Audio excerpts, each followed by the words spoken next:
Welcome to Banff, a town and national park situated in the middle of the unparalleled beauty of the Canadian Rockies. As Canada's first national park, Banff is an outdoor lover's paradise, famous for its chiseled enormous mountains and turquoise green glacial lakes like the iconic Lake Louise.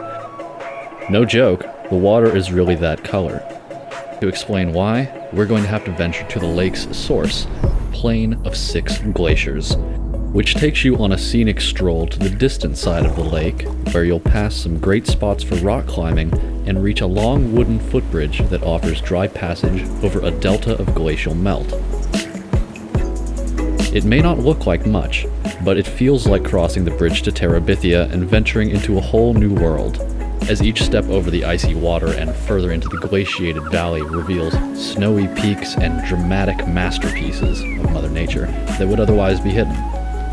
Here, you'll cross your first glacier and realize that maybe you should have chosen some more well-equipped shoes. No. Mount Lefroy, which appeared colossal from the other side of the lake, now dwarfs everything except for its companion mountains, and that huge turquoise lake all of a sudden doesn't look so big anymore. The lake disappears from view, and soon you're greeted with a lush alpine grove situated above the plain, with a great vantage point for witnessing the occasional summer avalanche if you're lucky. Now, about that turquoise-colored water that I was talking about. As the glaciers move, they grind the underlying rock into a fine powder known as rock flour, which is carried by the glacial melt through the plains into the lake. This rock flour absorbs all wavelengths of light except turquoise blue, therefore reflecting that color back as visible light. The combination of bright turquoise water and its awe-inspiring surroundings make this place a popular destination, and rightfully so. But while we're on the topic of spectacular glacial lakes, it would be a crime not to mention Moraine Lake. Ever since I saw my first photo of this place, it immediately shot to the top of my list of must-see places, and despite the gloomy weather on our visit, my expectations were more than exceeded. On our approach, I saw the snowy mountaintops peek out from above the trees, and upon our arrival, I wondered how nature could make something so picturesque. Situated in the middle of the Valley of 10 Peaks, Moraine is dwarfed by mountains 4,000 feet higher than it. The best place to view the lake is from the rock stack at the north end, which can be accessed by a trail that loops around its back. Moraine Lake is so much more surreal and grand than any picture or video could ever portray, and should be a must-see on any Banff traveler's list. Though Banff National Park's grandeur can be enjoyed from nearly any perspective, I think it's hard to appreciate the vast, grand nature of the Canadian Rockies unless you can grasp its size from a higher elevation. A short 5-minute drive from the town center is the Banff Gondola, situated at the base of Sulphur Mountain. My favorite part about the gondola is that after you're shot out of the building, you get to watch as everything shrinks beneath you, accompanied by a spectacular view, of course. I personally didn't care too much for the touristy mountaintop commercial attraction and its restaurants, though luxurious and nice as they seemed. I instead ran outside and was immediately punched square in the face with some jaw-dropping Canadian beauty. Most notably, I found myself in awe of the size of Cascade, one of the iconic mountains that towers over the town of Banff. From this viewpoint, you can see just how massive it really is. It looks like it could swallow the town of Banff whole if you pissed it off.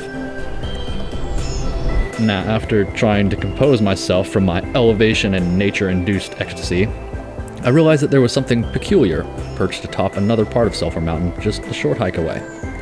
Naturally, it needed to be investigated. Enter the Sulphur Mountain Cosmic Ray Station, a National Historic Site and high-altitude geophysical laboratory that once was. As you can see, we weren't the only ones with the bright idea of checking it out. In the middle of shooting, I was asked to move myself and my gear so that this guy could set up a super trendy outdoorsy hammock photo shoot to show people how super trendy and outdoorsy he was. Congratulations, dude. Even though this is a popular spot, I would still highly recommend a visit.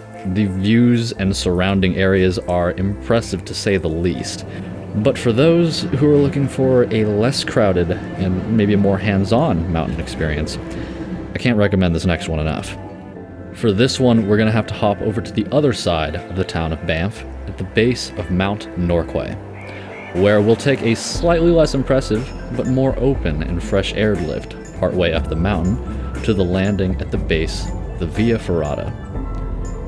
Literally translating to Iron Road in Italian, Via Ferrata is a mountain route equipped with metal cables, ladders, and bridges that was first implemented in World War I in the Italian Dolomites to safely transport soldiers through the mountains.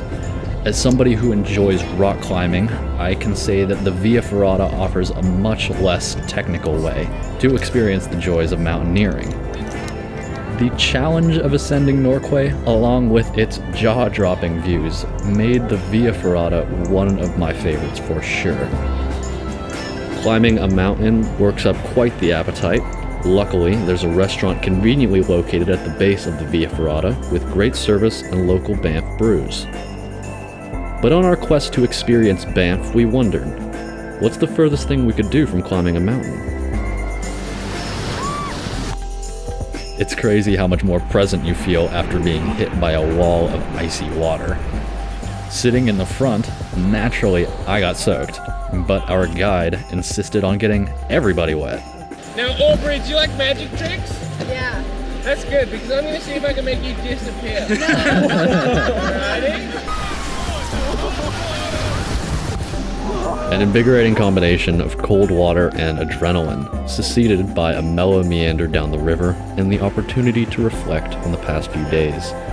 Amongst all the memories I had made, I couldn't recall any where I wasn't in total awe of life. There's something to be said for Mother Nature's uncanny ability to permeate to your very core with her beauty and magnificence, especially in the shadow of the Rockies.